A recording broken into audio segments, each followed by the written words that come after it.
Hello everybody and welcome to the War Room. This one is for the UFC 302 main event for the lightweight title. Islam Makhachev, the defending champion, taking on Dustin Poirier.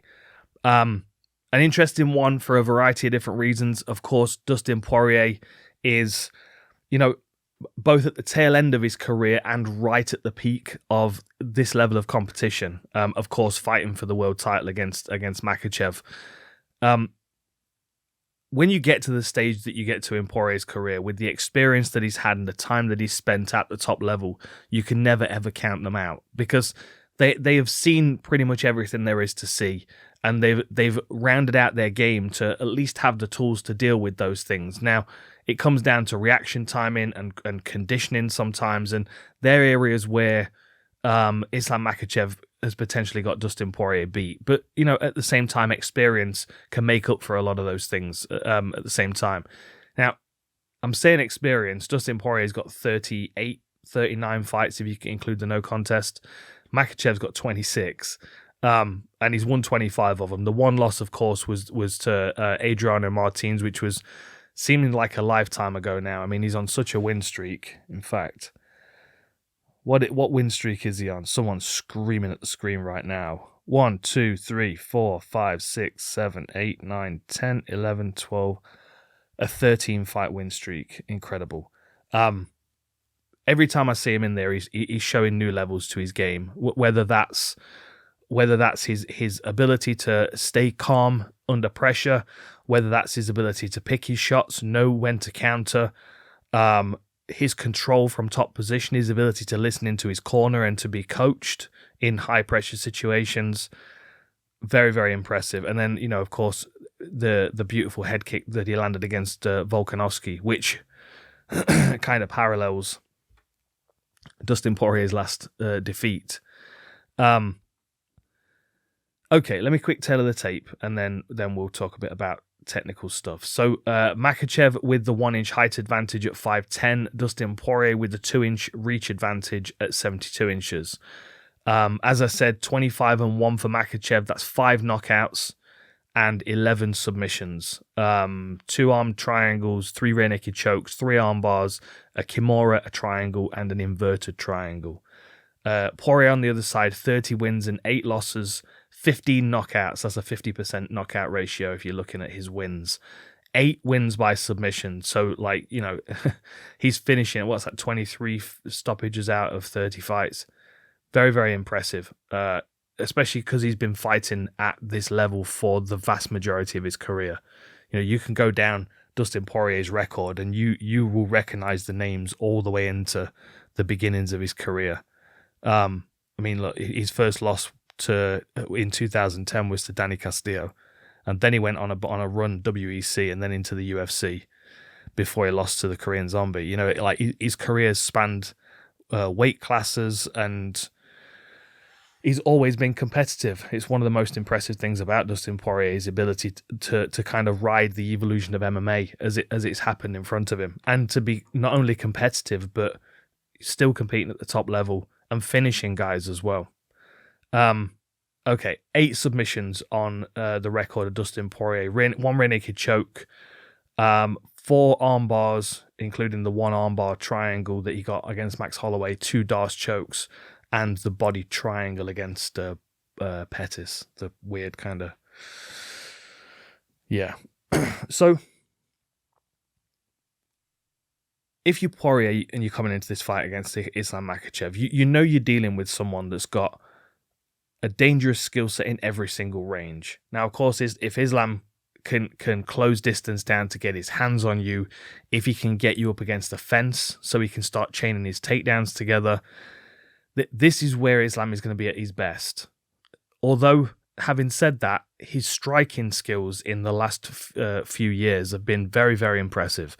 Like, you look at that counter that he landed against Charles Oliveira, beautiful. You see what he's just done to Volkanovski. The striking of Makhachev has been quietly evolving because people are so terrified of his grappling, of his ground and pound, of his submissions. Based on the tone that was set by Khabib, like, people are now looking at Makhachev and they're going, wow, he can do the same kind of things that Khabib can do. That's terrifying. But there are also lots of things in my mind that Makhachev can do that could be never showed in his career, like his ability to set people up with strikes, his ability to hide one strike with another. These are areas where Makhachev will still continue to push forward and show more evolution. On the other side, Dustin Poirier, at 38-39 fights, I wonder how much he's still adding to his game. Like, how much is he still on the mats? How much is he still working with his striking coaches about, you know what, let's add this to your game. Let's change your striking stance in this particular way. Let's, pad out the dimensions of your game. I don't know how much of that he's doing. What tends to happen, and this is only me speaking from my experience of talking to lots of guys in this kind of time of their career that Poirier's in, where they're like right at the top level, but kind of at the end, counting down the fights. They know who they are. They know the character that they play within mixed martial arts and what's expected of them when they step in there. And it's very rare that those guys add new things to their game. They get ready for fights by refining the version of themselves that people already expect. And that's not a criticism. In no way I mean it that way. Because if you're Dustin Poirier and you're fighting for a world title again at this stage of his career, it shows how effective that version of Dustin Poirier is. Now, the only reason I'm bringing this up is because the version of Dustin Poirier that beats Islam Makhachev may not be this version. And I think that's kind of the general consensus is, Makhachev's most likely gonna be able to get to Poirier's back at some point, choke him out. Because even in his last fight against Saint-Denis, he gave his back both rounds. If you do that against Makhachev, he's going to go from being on your back to being in top position to ground and pounding to being on your back to you scrambling back up to your feet against the fence to being taken back down again, and the cycle repeats. Poirier often finds himself in situations where he's got somebody on his back in the process of getting back up to his feet. So then it comes, well, can he stop the takedown happening? Because then that's potentially the only way that he doesn't expose his back in this fight. And most of the time, hang on, where's my stats page? 63% takedown defense. But of course, that's 63% takedown defense against everyone that Dustin Poirier's fought in his WEC and UFC career. That's not 63% of the takedowns that Islam Makhachev's going to fire at him. So that's something else you've got to consider, because Makhachev's takedown accuracy is 60%, and he averages over 3 takedowns per 15 minutes. So you can see this is where the odds start to work against Poirier, whereas if he is having to deal with the wrestling of Makhachev, then most likely he's going to get taken down. And if he is taken down, then most likely he's going to give his back in the process. How many times can he give his back without getting stuck there, or without getting flattened out, or without finding himself tap into a rear naked choke? This is why I'm saying that this version of Dustin Poirier, as polished and as conditioned and as prepared as it might be, this version of Dustin Poirier, I'm talking about him like he doesn't exist as a person. Apologies, Dustin, that's not what I'm intending. What I'm saying is that we need to see other skills in Dustin Poirier's game in order for him to beat Makhachev. Counter wrestling, aggressive submission attacks. Like, Makhachev, of course, is happy to be on the floor. When he was on the floor with Oliveira, he was in control until Oliveira started to threaten with attacks, and that's where Makhachev's like, no, I'm not playing this game. I know where I'm going to beat you, and I'm not going to get myself in a leg entanglement just to hold top position. He'll quite happily bail out because he also knows that he can put you back in that position. If Dustin Poirier gets taken down, his safest route to his feet is most likely to threaten with a submission. And hang on, let me just have a drink and phrase this correctly, because it makes a lot of sense in my head, so I want to say it correctly so it can make sense to you as well. Dustin Poirier's got submission attacks. The downside is that Dustin Poirier's submission attacks are usually the things that end him up on the floor in the first place. So if he decides that this is the fight he's going to win with the guillotine, then he's going to find himself hitting the floor 9 times out of 10, thinking that he's got a bite on the neck and then realizing that he hasn't. What Dustin Poirier needs is an up grappling submission attack, not a down grappling submission attack. He needs to be offensive once he hits the floor, not offensive on the way to the floor. Because once he hits the floor, it then becomes a very defensive process of him then turning and scrambling, giving his back, dealing with hooks, dealing with body triangles, etc., etc. And that just nibbles away at the rounds where Dustin Poirier is able to be effective, because where he's most effective is on the feet. But he has to force the fight into that range in this scenario. And the shock in this one might be how competitive Makhachev is in the striking range. Because Poirier is an exciting fighter, and he does wade forward, and he does take big risks, and he does step through and power punch with both sides. And if he can get you up against a fence, where he can get in that rhythm where he's dipping his chin under his shoulder line and swinging big hooks and uppercuts, yeah, there's not a single person in the division that he can't catch and hurt and put away. Absolutely. And if he finds Makhachev in that position, then that's the most likely route to victory for Dustin Poirier. But the scenario in which he has to create to make that happen, that's where it's challenging. Because Makhachev's going to come out and he's going to be happy to stand and trade.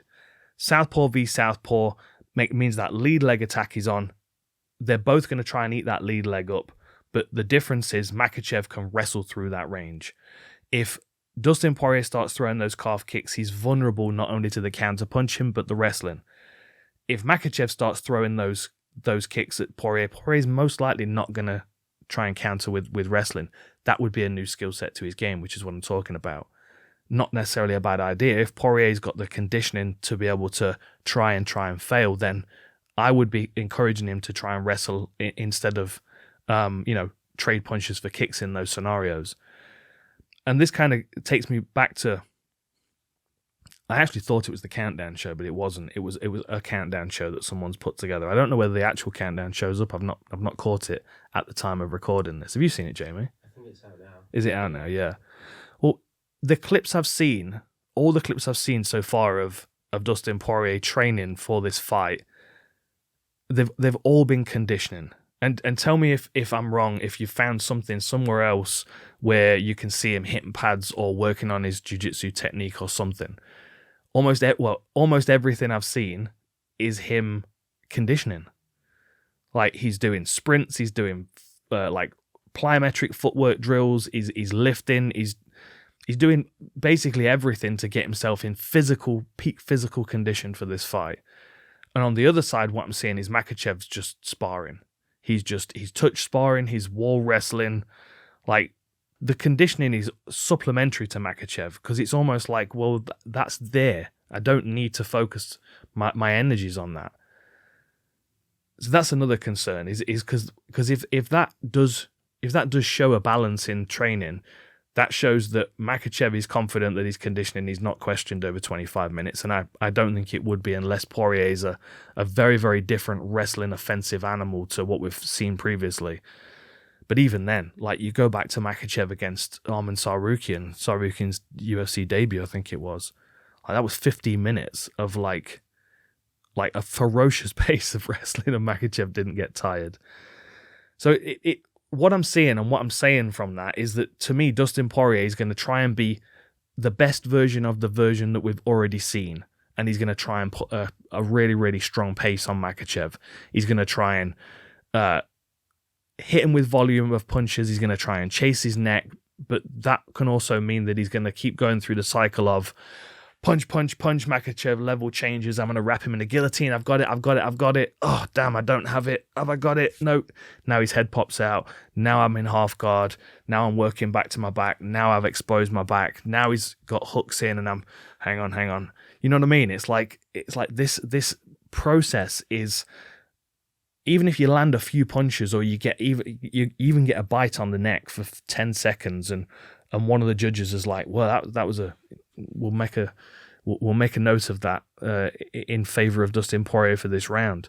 he's still most likely, depending on when it happens, going to spend a lot of time in the bottom position. And the time in which you scramble back to your feet, which we'll talk about on the Picks podcast, because there's a heavyweight fight that's going to be relevant to this.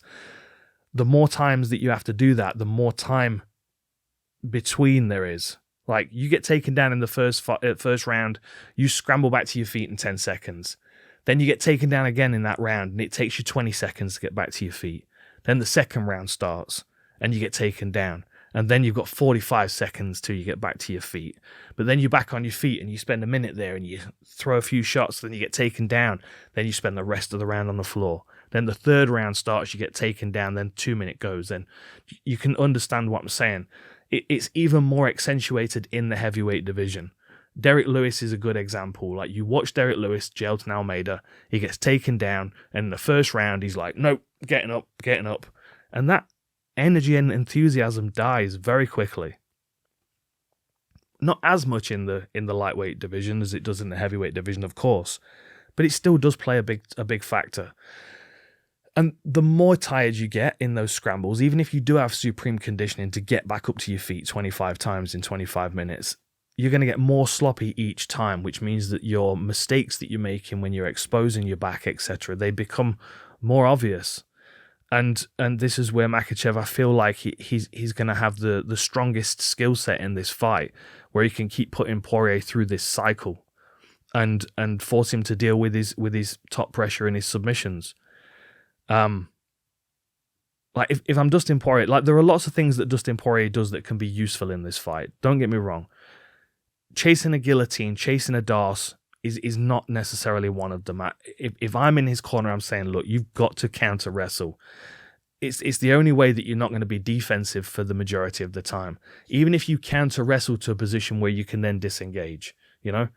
Like, you're caught up against the fence, you're dealing with him on a single leg, you can reverse that position, and as soon as you destabilize, you can disengage.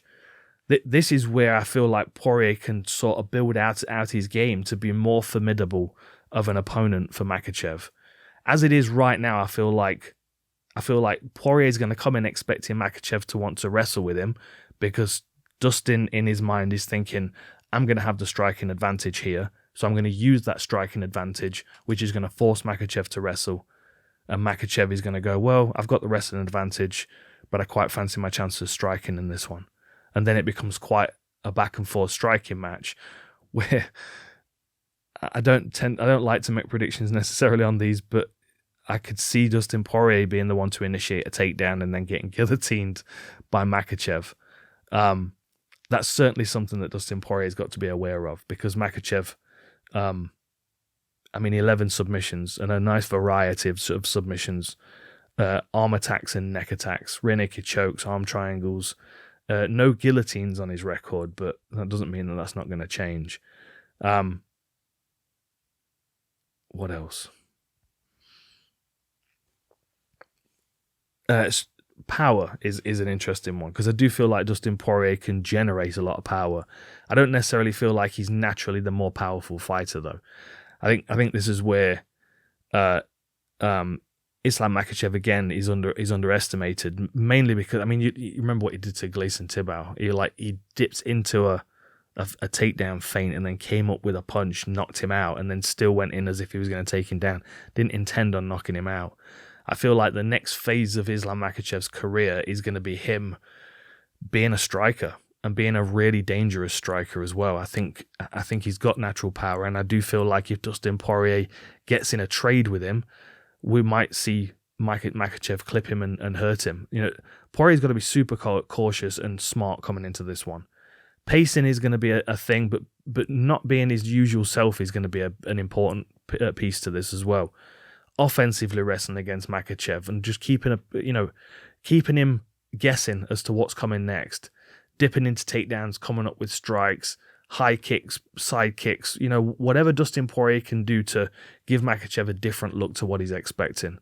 Because if Poirier lets Makhachev settle into his rhythm, that's where Poirier is going to find himself a couple of 3 steps behind. Makhachev